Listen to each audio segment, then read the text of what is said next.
tutorial video pang ihaw. Dukot ito pa.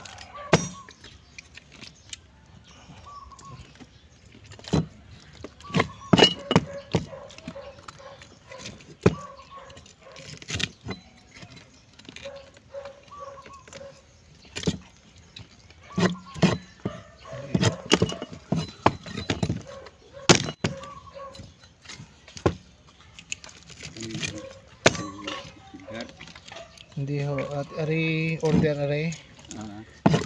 Kukunin ko ng video ka para makuha nyo. Taga Palo Alto pare.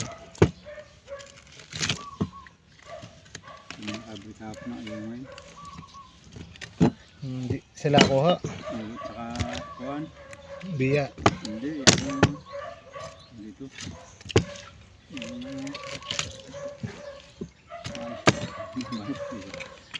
Yung pinakamuntikan kanduli. May kanduli, may naglako ng kanduli. Ha?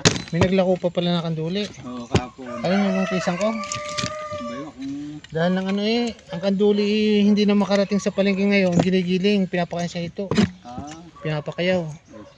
mura. Swerte kayo at umabot. Kaya ako'y wala nang makita ang kanduli sa amin. Abay, malalaki na. Koy, 2 kilo yata. huli yun sa puko. Hanggang panghuli ng tabilis. Sir, may lakong kuhan. Ayun. Dumami na sa amin na nag-aalaga ng hito. Yun hindi mabili sa amin palengke.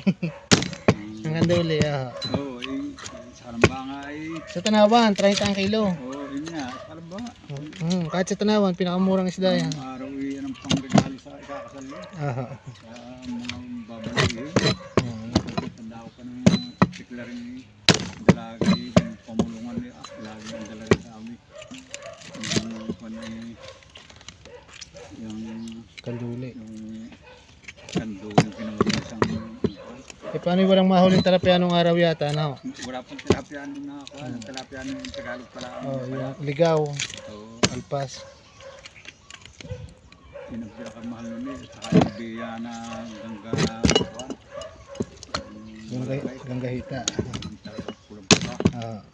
Yun ang mga isisip agad nakakamatis sa regalo ng babalaihin. Ba, mahal nun ang kanduli. Nung ulasak ang kanduli, nawala nung. Ay, baka noon 5 piso lang ang kilo. Oo, isa, 30. Mahal na, nung araw.